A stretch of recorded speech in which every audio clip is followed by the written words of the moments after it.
Assalamualaikum warahmatullahi wabarakatuh. Perkenalkan, nama saya Nurul Fajri dengan NIM 210320017. Nah, di sini saya akan menjelaskan tentang materi pertemuan ke-13, yaitu advokasi bisnis. Nah, advokasi bisnis mengacu pada tindakan yang diambil oleh perwakilan bisnis untuk mempengaruhi kebijakan pemerintah, undang-undang, peraturan, pengaturan administrasi yang mempengaruhi sektor bisnis. Hal ini difokuskan pada perubahan keputusan politis, perubahan kebijakan publik, legislator, regulator, perencanaan, dan pejabat publik lainnya. Advokasi ini sering dianggap identik dengan lobby. Namun, lobby bukanlah advokasi. Perlobian biasanya mengacu pada tindakan suatu perusahaan besar atau kumpulan perusahaan besar dengan kepentingan sempit yang dirancang untuk mengubah keputusan pemerintah demi keuntungan mereka sendiri. Advokasi bisnis melibatkan representasi kepentingan dan komunitas bisnis yang lebih luas. Meskipun advokasi dunia usaha masih dapat fokus pada permasalahan tersebut, misalnya meningkatkan administrasi izin ekspor, menyederhanakan inspeksi pabrik. Namun advokasi ini tidak berupaya untuk mempengaruhi perubahan ketika beberapa perusahaan mempunyai keunggulan dibandingkan perusahaan lain. Nah, organisasi perwakilan bisnis biasanya terlibat dalam advokasi bisnis. Organisasi ini biasanya terdiri dari anggota, yaitu individu yang memiliki atau mengolah sesuatu bisnis, dan anggota bisnis atau anggota perusahaan yang lebih besar.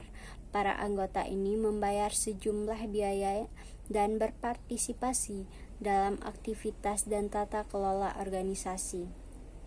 Hal ini mencangkup kamar dagang atau industri, asosiasi atau dewan bisnis, misalnya dewan ekspor dengan dewan sektoral, organisasi pengusaha atau badan tertinggi yang terdiri dari berbagai organisasi bisnis.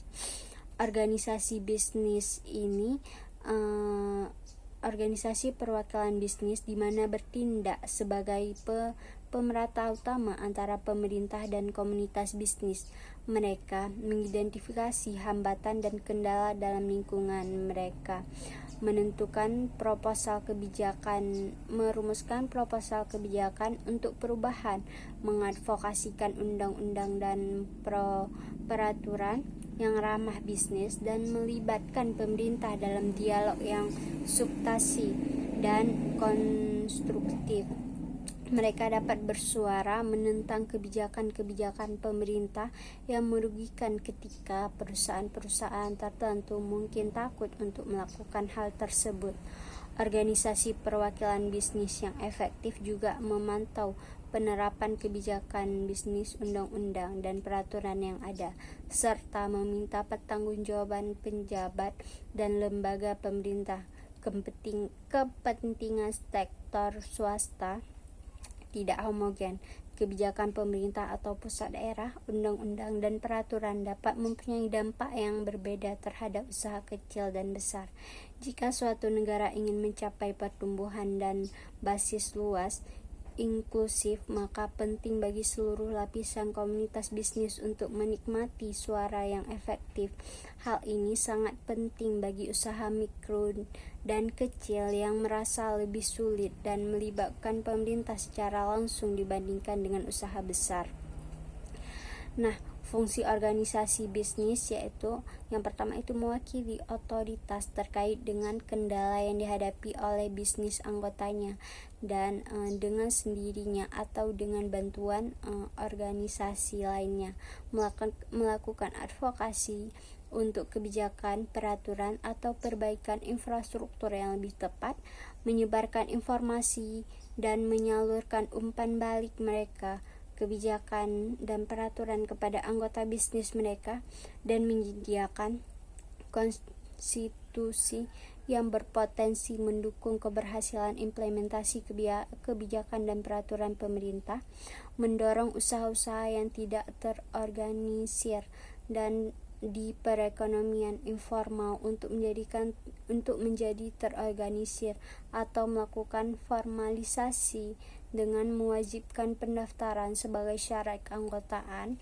dan dengan menyuarakan tuntunan dunia usaha untuk perbaikan pelayanan publik sebagai imbalan atas pendaftaran, mewakili pemilik dan manajer bisnis yang memiliki defisit politik berdasarkan gender, disabilitas, lokasi terpencil, atau identifikasi subkelompok yang kurang beruntung secara sosial, memulai standar industri dan menyelesaikan konflik industri secara internal sehingga memperkuat organisasi bisnis. Nah, fungsi organisasi perwakilan bisnis yang utama yaitu yang pertama itu melakukan advokasi dengan representasi.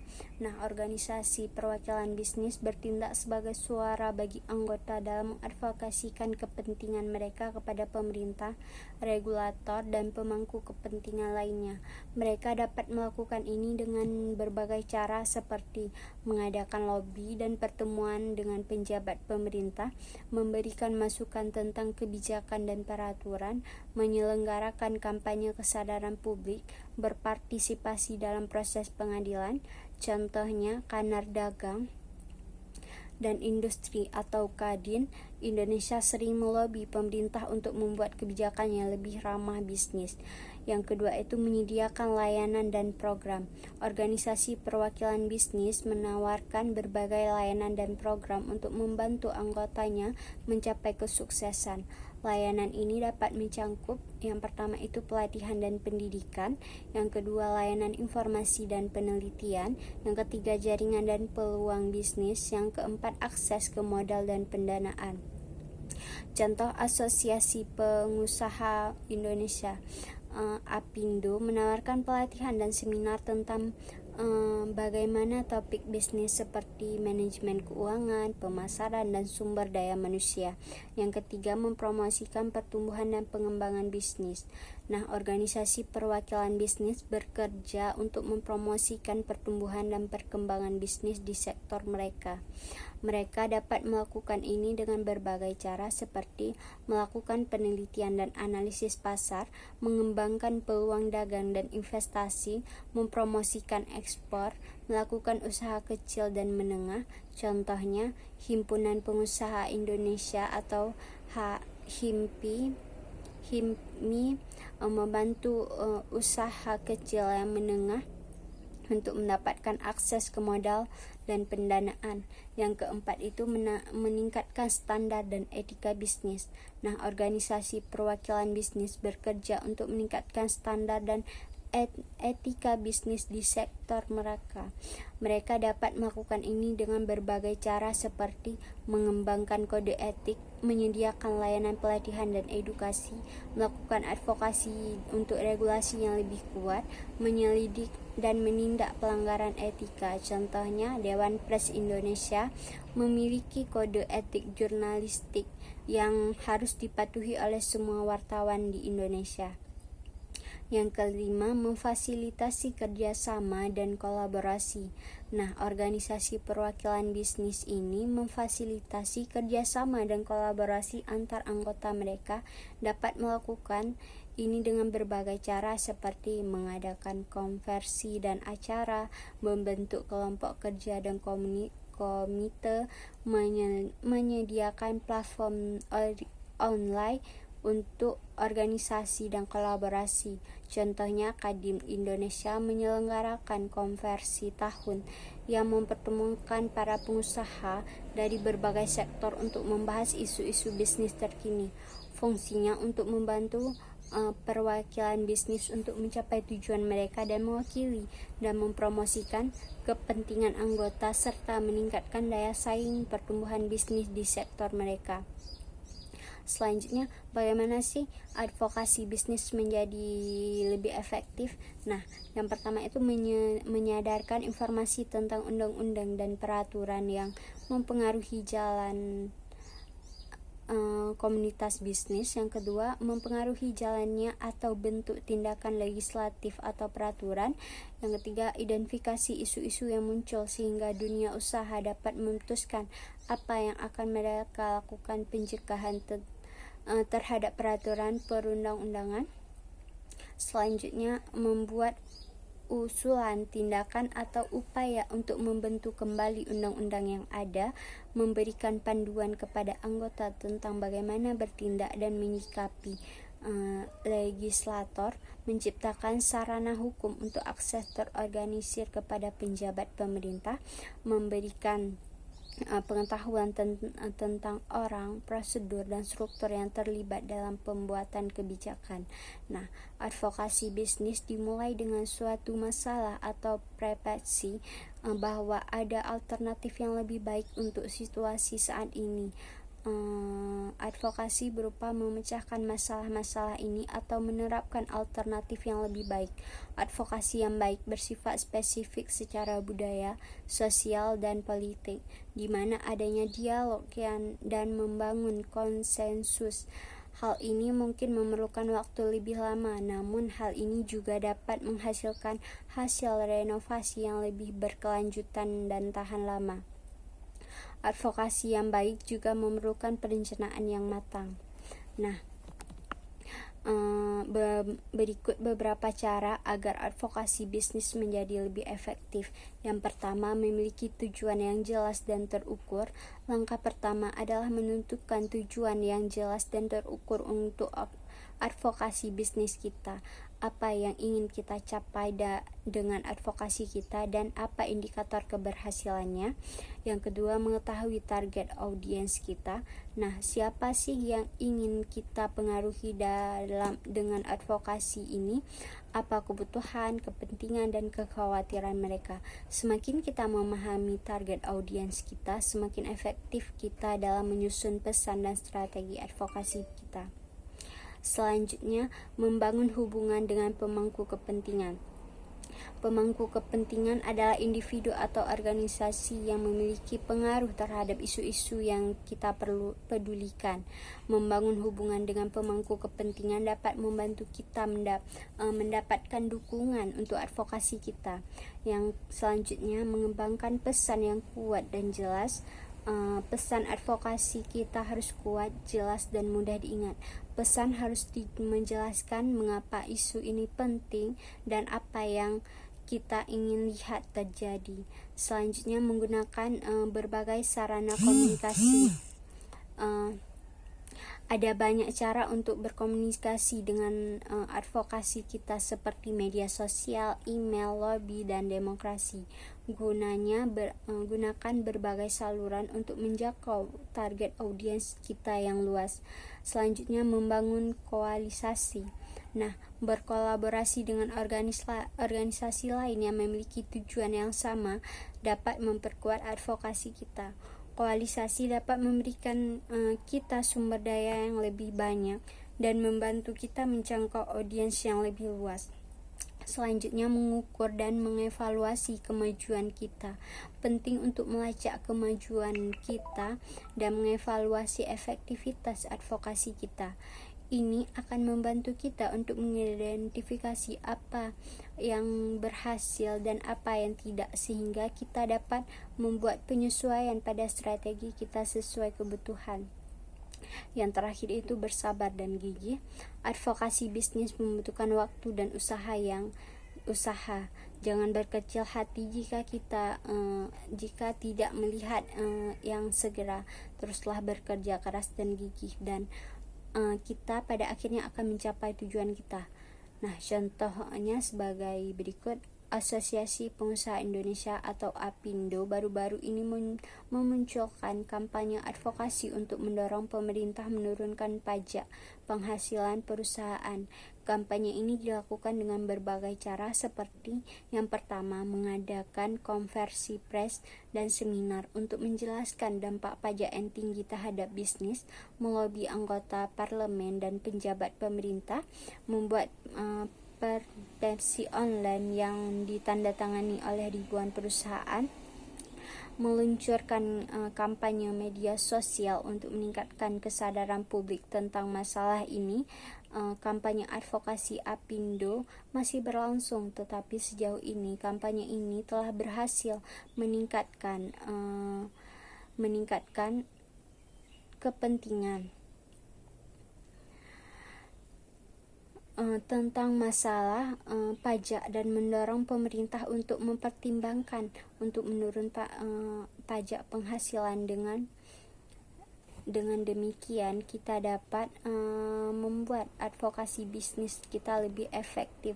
Selanjutnya itu menetap agenda advokasi. Nah, agenda advokasi adalah daftar prioritas permasalahan dan tanggapan yang ingin diadvokasikan oleh komunitas bisnis. Organisasi perwakilan bisnis menyiapkan agenda advokasi untuk memfokuskan upaya advokasi mereka dan membantu keberhasilan. Mempersiapkan agenda advokasi adalah tentang mengidentifikasi isu-isu utama yang akan diadvokasikan. Seringkali terdapat berbagai permasalahan yang mempengaruhi pengusaha perempuan dan laki-laki. Tidak semua hal tersebut dapat ditandai sekaligus. Merumuskan agenda berarti menghasilkan agenda yang diprioritaskan dan dapat dilakukan yang akan membuat perbedaan terhadap pertumbuhan dan inklusi bisnis. Nah, menetapkan agenda advokasi adalah langkah penting dalam proses advokasi. Agenda advokasi adalah isu-isu yang ingin diadvokasikan oleh suatu organisasi atau individu. Agenda ini harus jelas, terukur, dan dapat dicapai. Nah, berikut beberapa langkah dalam menetapkan agenda advokasi. Yang pertama itu identifikasi isu-isu yang ingin diadvokasi. Langkah pertama adalah mengidentifikasi isu-isu yang ingin diadvokasi. Isu-isu ini haruslah penting bagi organisasi atau individu dan memiliki dampak yang signifikan pada kelompok sasaran. Yang kedua itu prioritaskan isu-isu yang ingin diadvokasi. Setelah mengidentifikasi isu-isu yang ingin diadvokasi, langkah selanjutnya adalah memprioritaskan isu-isu tersebut. Prioritas ini harus didasarkan pada beberapa faktor seperti kepentingan dan kebutuhan kelompok sasaran, kemungkinan keberhasilan advokasi, ketersediaan sumber daya. Selanjutnya, penetapan tujuan yang jelas dan terukur untuk setiap isu. Setiap isu dalam agenda advokasi harus memiliki tujuan yang jelas dan terukur. Tujuan ini harus spesifik, dapat dicapai, relevan, terkait waktu, dan dapat diukur atau SMART. Keempat itu kembangkan strategi advokasi untuk setiap isu. Nah, untuk setiap isu dalam agenda advokasi perlu dikembangkan strategi advokasi yang lebih spesifik. Strategi ini harus menjelaskan bagaimana tujuan advokasi akan dicapai. Strategi advokasi dapat mencakup berbagai kegiatan seperti riset dan analisis, edukasi dan peningkatan kesadaran, lobby dan advokasi kebijakan, pelatihan dan pengembangan kapasitas, kerjasama dan kemitraan. Yang kelima itu pantau dan evaluasi kemajuan advokasi. Nah, penting untuk memantau dan mengevaluasi kemajuan advokasi secara berkala. Hal ini akan membantu memastikan bahwa advokasi berjalan sesuai dengan rencana dan membuat penyesuaian yang diperlukan.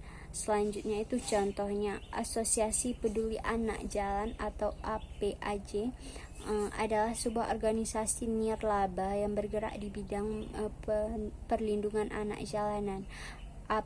APAJ memiliki agenda advokasi yang terdiri dari berbagai isu, antara lain peningkatan akses pendidikan bagi anak jalanan, peningkatan akses layanan kesehatan bagi anak jalanan, perlindungan anak jalanan dari kekerasan dan eksploitasi.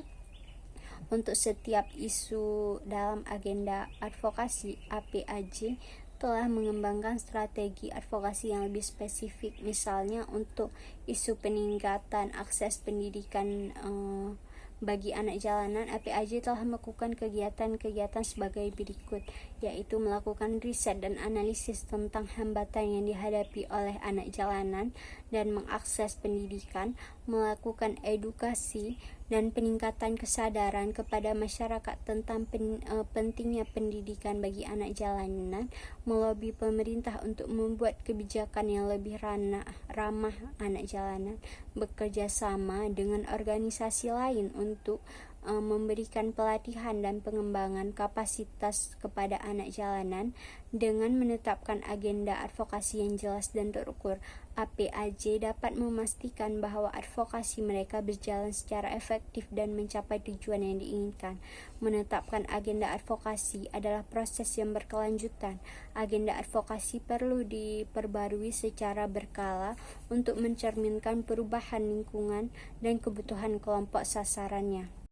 Selanjutnya ada langkah dalam merumuskan agenda advokasi. Nah, langkah pertama itu identifikasi masalahnya, apa saja permasalahannya yang jadi perhatian komunitas bisnis. Yang kedua, pahami masalahnya, bagaimana isu-isu ini mempengaruhi komunitas bisnis. Yang ketiga, kembangkan respon perubahan apa yang ingin dilihat oleh komunitas bisnis. Nah, langkah dalam merumuskan agenda advokasi, yaitu merumuskan agenda advokasi merupakan langkah penting dalam proses advokasi. Agenda advokasi adalah daftar isu-isu yang ingin diadvokasikan oleh suatu organisasi atau individu. Agenda ini harus jelas, terukur, dan dapat dicapai.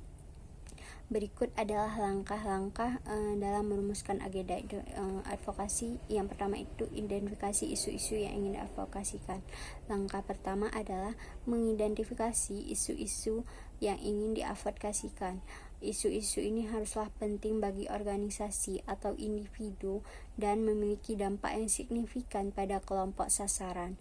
Yang kedua, prioritaskan isu-isu yang ingin diadvokasikan. Nah, setelah mengidentifikasi isu-isu yang ingin diadvokasikan, langkah selanjutnya adalah memprioritaskan isu-isu tersebut. Prioritas ini harus didasarkan pada beberapa faktor seperti kepentingan dan kebutuhan kelompok sasaran, kemungkinan keberhasilan advokasi, ketersediaan sumber daya. Yang ketiga itu tetaplah tujuan yang jelas dan terukur untuk setiap isu. Setiap isu dalam agenda advokasi harus memiliki tujuan yang jelas dan terukur. Tujuan ini harus spesifik dan dapat dicapai, relevan, terkait waktu, dan dapat diukur atau SMART. Selanjutnya, kembangkan strategi advokasi untuk setiap isu. Nah, untuk setiap isu dalam agenda advokasi perlu dikembangkan strategi advokasi yang lebih spesifik. Strategi ini harus menjelaskan bagaimana tujuan advokasi akan dicapai. Strategi advokasi dapat mencangkup beberapa kegiatan seperti riset dan analisis, edukasi dan peningkatan kesadaran, lobby dan advokasi kebijakan, pelatihan dan pemahaman kapasitas, kerjasama dan kemitraan. Yang kelima itu pantau dan evaluasi kemajuan advokasi. Penting untuk memantau dan mengevaluasi kemajuan advokasi secara berkala. Hal ini akan membantu untuk memastikan bahwa advokasi berjalan sesuai rencana dan untuk membantu penyesuaian yang diperlukan. Nah, contohnya Masyarakat Peduli Lingkungan atau MPL adalah sebuah organisasi nirlaba yang bergerak di bidang perlindungan lingkungan. MPL memiliki agenda advokasi yang terdiri dari berbagai isu, antara lain pengurangan pencemaran lingkungan, pelestarian hutan, peningkatan kesadaran masyarakat tentang pentingnya menjaga lingkungan. Untuk setiap isu dan agenda advokasi, MPL telah mengembangkan strategi advokasi yang spesifik. Misalnya, untuk isu pengurangan pencemaran lingkungan, MPL telah melakukan kegiatan-kegiatan berikut. Yang pertama itu melakukan riset dan analisis tentang sumber perencanaan lingkungan, melakukan edukasi dan peningkatan kesadaran kepada masyarakat tentang bahaya pencemaran lingkungan, melobi pemerintah untuk membuat kebijakan yang lebih ketat tentang pencemaran lingkungan, bekerja sama dengan organisasi lain untuk melakukan kampanye anti pencemaran lingkungan. Dengan menetapkan agenda advokasi yang jelas dan terukur, MPL dapat memastikan bahwa advokasi mereka berjalan secara efektif dan mencapai tujuan yang diinginkan. Nah, menetap agenda advokasi adalah proses yang berkelanjutan. Agenda advokasi perlu diperbarui secara berkala untuk mencerminkan perubahan lingkungan dan kebutuhan kelompok sasaran. Selanjutnya itu, kapan sih waktu terbaik untuk merencanakan advokasi? Nah, ketika yang pertama itu ketika pengalaman langsung atau penelitian pendahuluan menunjukkan bahwa kita dapat mencapai tujuan kita dengan cara lain apapun. Yang kedua, ketika kita yakin kita memiliki atau akan memiliki kapasitas untuk melaksanakannya. Yang ketiga, ketika kita memiliki antusiasme dan energi yang cukup untuk bertahan dalam jangka panjang. Nah, waktu terbaik untuk memahami advokasi. Untuk merencanakan advokasi tergantung pada beberapa faktor seperti sifat isu yang ingin diadvokasikan. Jika isu tersebut bersifat mendesak, mungkin perlu untuk segera memulai perencanaan advokasi. Namun jika isu tersebut tidak mendesak, mungkin ada lebih banyak waktu untuk melakukan riset dan analisis yang lebih mendalam. Yang kedua itu ketersediaan sumber daya. Perencanaan advokasi membutuhkan waktu dan sumber daya. Penting untuk memastikan bahwa kita memiliki sumber daya yang cukup sebelum memulai proses perencanaan. Selanjutnya, jangka waktu advokasi. Jika advokasi kita akan berlangsung dalam jangka waktu panjang, mungkin perlu untuk memulai perencanaan lebih awal. Namun jika advokasi kita akan berlangsung dalam waktu pendek, mungkin ada lebih banyak fleksibilitas dalam hal waktu perencanaan. Berikut adalah beberapa contoh waktu terbaik untuk merencanakan advokasi. Yang pertama, ketika ada jendela peluang untuk perubahan kebijakan. Nah, jika ada peluang untuk perubahan kebijakan yang terkait dengan isu yang kita pedulikan, ini adalah waktu yang tepat untuk memulai perencanaan advokasi. Kita dapat memanfaatkan jendela peluang ini sebagai dorongan perubahan yang kita inginkan. Selanjutnya, ketika kita telah membangun hubungan dengan pemangku kepentingan. Nah, membangun hubungan dengan pemangku kepentingan membutuhkan waktu dan usaha. Setelah kita membangun hubungan ini, kita akan berada dalam posisi lebih baik untuk memulai perencanaan advokasi yang lebih efektif. Nah, selanjutnya ketika kita memiliki pemahaman yang lebih jelas tentang tujuan dan strategi kita. Perencanaan advokasi yang lebih efektif dimulai dengan pemahaman yang jelas tentang tujuan dan strategi kita. Setelah kita mengetahui apa yang ingin kita capai dan bagaimana kita ingin mencapainya, kita dapat memulai mengembangkan rencana konkret. Contohnya, Asosiasi Peduli Pendidikan Anak (APPA) adalah sebuah organisasi nirlaba yang bergerak di bidang peningkatan kualitas pendidikan anak. APPA ingin mengadvokasikan pemerintah untuk meningkatkan anggaran pendidikan. APPA mengetahui bahwa ada jendela peluang untuk perubahan kebijakan karena pemerintah sedang menyusun anggaran baru. APPA juga telah membangun hubungan dengan beberapa anggota parlemen yang tertarik dengan isu pendidikan. Selain itu, APPA juga memiliki pemahaman yang jelas tentang tujuan dan strateginya. Oleh karena itu, APPA memutuskan untuk memulai perencanaan advokasi mereka. Nah, APPA akan mengembangkan rencana advokasi yang komprehensif dan mencakup kegiatan-kegiatan berikut. Yang pertama itu melakukan riset dan analisis tentang kebutuhan pendanaan pendidikan. Yang kedua, mengembangkan pesta advokasi yang kuat dan jelas. Yang ketiga, melobi anggota parlemen dan penjabat pemerintah. Yang keempat, meningkatkan kesadaran publik tentang pentingnya pendidikan. Yang kelima, membangun koalisasi dengan organisasi lain yang memiliki tujuan yang sama. Dan dengan mengikuti langkah-langkah di atas, APPA dapat meningkatkan peluang keberhasilan advokasinya. Penting untuk diingat bahwa tidak ada waktu yang sempurna untuk memulai perencanaan advokasi. Yang terpenting adalah memulai proses perencanaan sedini mungkin dan memastikan bahwa kita memiliki sumber daya, hubungan, dan pemahaman yang diperlukan untuk mencapai tujuan kita. Selanjutnya itu ada agenda advokasi. Nah, yang pertama itu topik yang teridentifikasi atau topik yang memerlukan tindakan. Yang kedua, basis bukti yang membenarkan alasan pemikiran topik ini, misalnya mengapa topik ini penting bagi komunitas bisnis atau bagaimana hal ini mempengaruhi aktivitas bisnis. Yang ketiga, solusi yang diusulkan yang akan memperbaiki situasi saat ini. Biasanya agenda advokasi dipengaruhi setiap 1 bulan. Nah, agenda advokasi merumuskan suara untuk perubahan. Adapun pengertiannya yaitu agenda advokasi adalah daftar terstruktur dan terukur yang berisi isu-isu penting yang ingin diperjuangkan oleh suatu organisasi atau individu.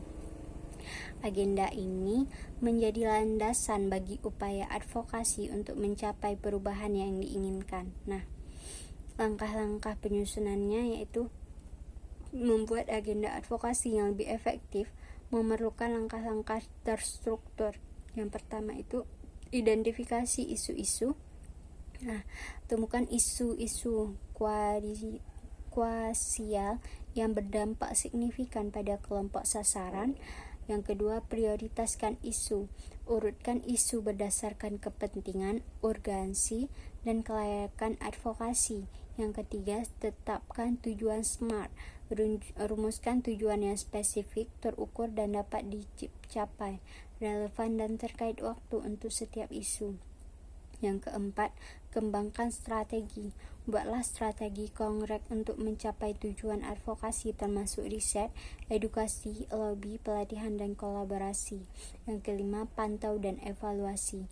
Lakukan pemantauan berkala dan evaluasi kemajuan advokasi untuk memastikan efektivitas dan penyesuaian strategi. Nah, contoh agenda advokasi yang pertama itu ada organisasi masyarakat peduli lingkungan atau MPL. Nah, isunya itu yang pertama pengurangan pencemaran lingkungan, yang kedua pelestarian hutan, yang ketiga peningkatan kesadaran lingkungan.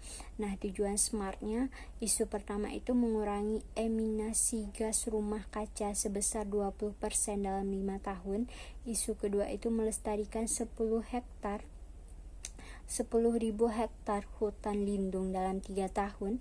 Isu ketiga, meningkatkan partisipasi masyarakat dalam aksi pelestarian lingkungan sebesar 30% dalam 2 tahun.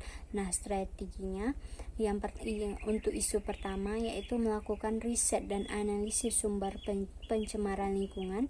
Yang kedua, mengedukasi masyarakat tentang bahaya pencemaran lingkungan. Yang ketiga, melobi pemerintah untuk memperketat regulasi pencemaran lingkungan. Yang keempat, bekerja sama dengan organisasi lain untuk kampanye anti pencemaran lingkungan. Nah, isu kedua itu melakukan pemetaan dan survei hutan lindung. Selanjutnya bekerja sama dengan masyarakat lokal untuk program reboisasi. Selanjutnya melobi pemerintah untuk mengalokasikan dana pelestarian lingkungan, meningkatkan kesadaran masyarakat tentang pentingnya hutan lindung. Untuk isu ketiga yaitu melakukan pelatihan dan edukasi lingkungan untuk masyarakat, mengadakan kebersihan lingkungan dan penanaman pohon, membantu jaringan dan komunitas pencinta lingkungan, memanfaatkan media sosial untuk menyebarkan informasi dan ajakan aksi. Evaluasinya melacak kemajuan pencapaian tujuan SMART, mengidentifikasi faktor-faktor pendukung dan penghambat, melakukan penyesuaian strategi dan program advokasi. Nah, kesimpulannya, agenda advokasi menjadi panduan penting untuk menyuarakan aspirasi dan mendorong perubahan positif. Dengan perumusan yang matang, strategi yang tepat, dan evaluasi berkala, agenda advokasi dapat mengantarkan pada pencapaian tujuan dan mewujudkan visi organisasi atau individu. Selanjutnya itu ada menetapkan agenda advokasi. Nah, agenda advokasi biasanya merupakan dokumen publik.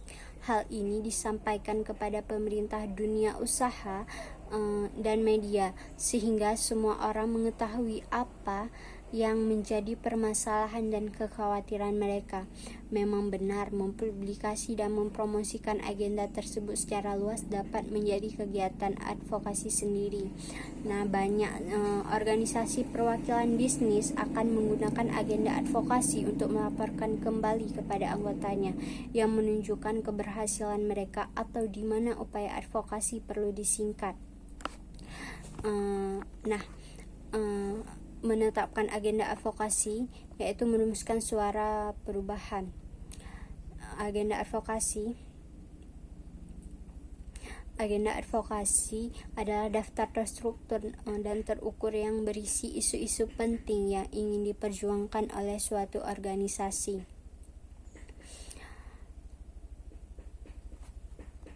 Dan individu. Agenda ini menjadi landasan bagi upaya advokasi untuk mencapai perubahan yang diinginkan. Langkah-langkah penyusunannya yaitu yang pertama, membuat agenda advokasi yang efektif memerlukan langkah-langkah terstruktur. Yang pertama itu identifikasi isu. Temukan isu yang krusial dan dampak signifikan pada kelompok sasaran. Gunakan metode pengumpulan data dan informasi, survei FGD, dan riset literatur. Yang kedua, prioritaskan isu. Urutkan isu berdasarkan kepentingan, urgensi, dan kelayakan advokasi. Pertimbangkan faktor-faktor seperti ketersediaan sumber daya, peluang, keberhasilan, dan dampak potensialnya. Ketiga, tetapkan tujuan SMART. Rumuskan tujuan yang spesifik, terukur, dan dapat dicapai, relevan terkait waktu dan untuk setiap isu.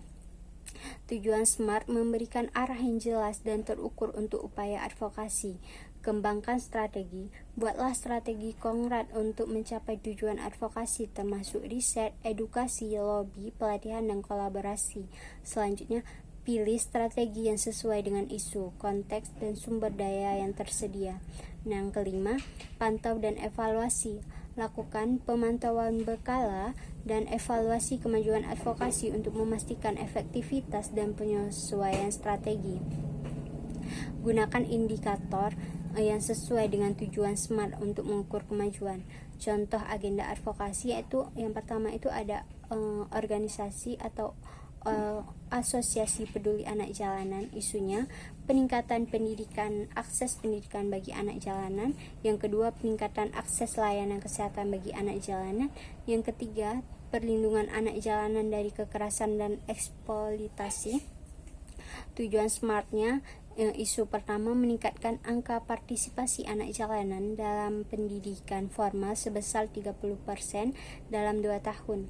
Isu kedua, melibatkan proporsi anak jalanan yang memiliki akses ke layanan kesehatan dasar sebesar 50% dalam 3 tahun. Isu ketiga, mengurangi kasus kekerasan dan eksploitasi terhadap anak jalanan sebesar 20% dalam 2 tahun. Nah, adapun strategi yang dapat dilakukan untuk isu pertama yaitu melakukan advokasi kepada pemerintah untuk memperluas program pendidikan inklusif, bekerja dengan sekolah-sekolah untuk menyediakan kelas khusus bagi anak jalanan, memberikan pelatihan dan edukasi kepada anak jalanan tentang pentingnya pendidikan. Untuk isu kedua, melakukan advokasi kepada pemerintah untuk memperluas akses layanan kesehatan bagi anak jalanan, bekerja sama dengan organisasi kesehatan untuk menyediakan layanan kesehatan gratis atau subsidi. Yang ketiga, meningkatkan kesadaran anak jalanan tentang pentingnya kesehatan.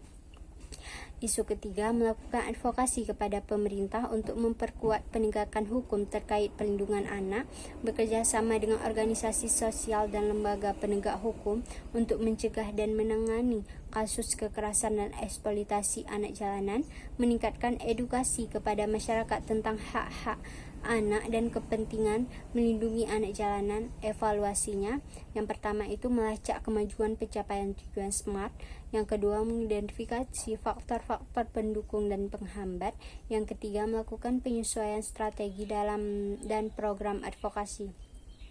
Kesimpulannya, agenda advokasi dapat menjadi panduan penting untuk menyuarakan apresiasi dan pendorong perubahan positif. Dengan perumusan yang matang, strategi yang tepat, dan evaluasi berkala, agenda advokasi dapat mengatakan pada pencapaian tujuan dan mewujudkan visi organisasi atau individu. Selanjutnya ada strategi advokasi. Nah, strategi advokasi adalah rencana organisasi perwakilan bisnis yang menjalankan bagaimana organisasi tersebut akan melaksanakan agenda advokasinya. Ini berisi tindakan jangka pendek dan jangka panjang bagi organisasi, mengalokasikan sumber daya manusia dan keuangan untuk setiap tindakan strategi.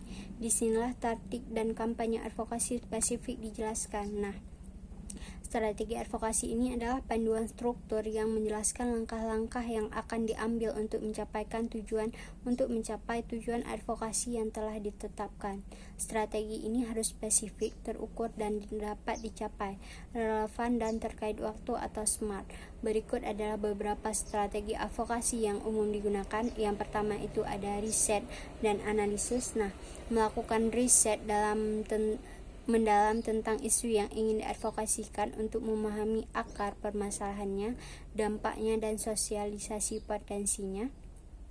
Mengumpulkan data dan informasi dari berbagai sumber seperti statistik, laporan penelitian, dan testimoni dari kelompok sasaran. Menganalisis data dan informasi untuk mengidentifikasi tren, pola, dan kesenjangan yang dapat dimanfaatkan dalam advokasi. Yang kedua, edukasi dan peningkatan kesadaran. Meningkatkan kesadaran publik tentang isu-isu yang ingin diadvokasikan melalui berbagai saluran seperti media sosial, kampanye publikasi, dan seminar. Memberikan edukasi kepada masyarakat tentang dampak isu tersebut dan pentingnya advokasi untuk perubahan. Membangun pemahaman dan dukungan publik tentang agenda advokasi. Yang ketiga, lobby dan advokasi kebijakan. Membangun hubungan dan pemangku kepentingan seperti penjabat pemerintah, anggota parlemen, dan pemuka opini. Melakukan lobby dan advokasi kepada pemangku kepentingan untuk mendorong perubahan kebijakan yang mendukung tujuan advokasi.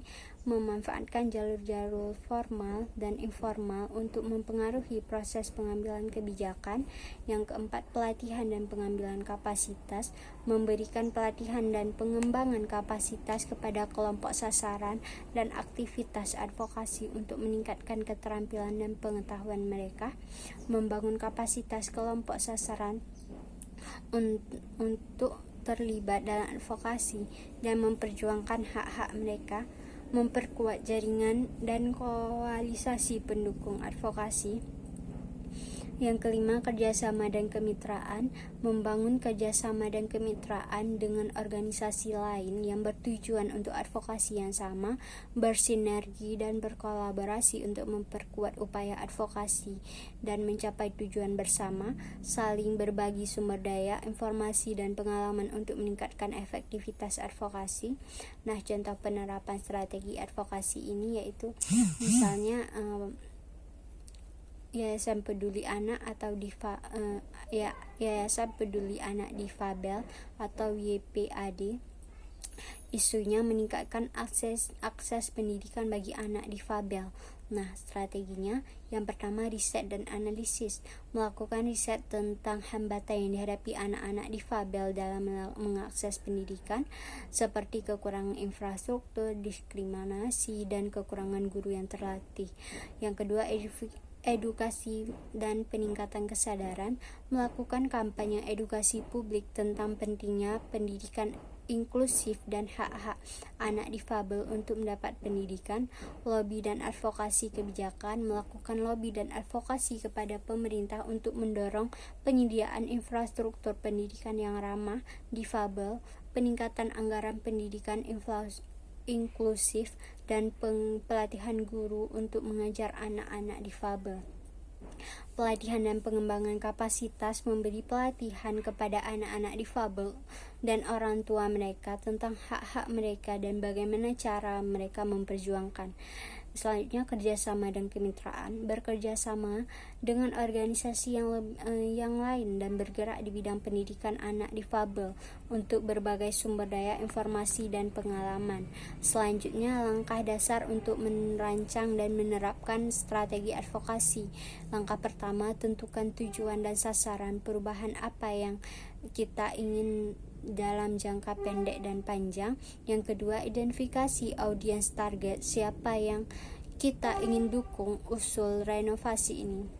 Yang ketiga, rancang strategi advokasi, bagaimana kita dapat mempengaruhi audiens target kita untuk menerima dan mendukung proposal tersebut.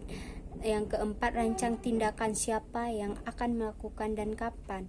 Yang kelima, kelola sumber daya apa yang dibutuhkan. Yang keenam, pantau dan evaluasi, bagaimana kita tahu bahwa kita berada di jalur yang benar. Nah, langkah dasar merancang dan menerapkan strategi advokasi yang efektif adalah kunci untuk mencapai tujuan advokasi dan mewujudkan perubahan yang diinginkan. Berikut adalah langkah-langkah dasar yang dapat diikuti. Yang pertama itu analisis situasi.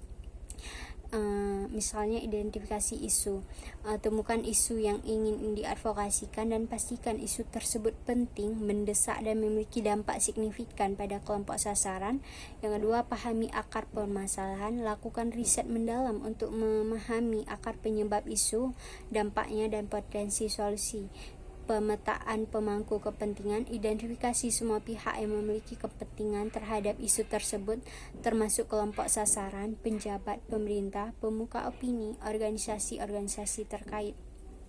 Selanjutnya, analisis kekuatan dan kelemahan. Nilai kekuatan dan kelemahan organisasi atau individu dalam melakukan advokasi. Selanjutnya, pelajari peluang dan tantangan. Identifikasi peluang dan tantangan yang mungkin dihadapi dalam proses advokasi. Yang kedua, tetapkan tujuan advokasi. Rumuskan tujuan yang SMART, yaitu tetapkan tujuan yang spesifik, terukur dan dapat dicapai, relevan dan terikat waktu untuk setiap isu yang ingin diadvokasikan. Selanjutnya, pastikan tujuan selaras dengan visi dan misi. Selanjutnya, melibatkan kelompok sasaran. Yang ketiga itu pilih strategi advokasi yang tepat. Nah, sesuaikan strategi dengan isu dan tujuan, pertimbangkan sumber daya dan yang tersedia, gunakan kombinasi strategi. Yang keempat, kembangkan rencana aksi. Buatlah timeline, tentukan tugas dan tanggung jawab, alokasikan sumber daya, buat sistem monitoring dan evaluasi. Yang kelima, implementasi dan evaluasi. Laksanakan strategi advokasi dengan konsisten, pantau kemajuan, lakukan penyesuaian, dan dokumentasikan pembelajarannya. Terima kasih.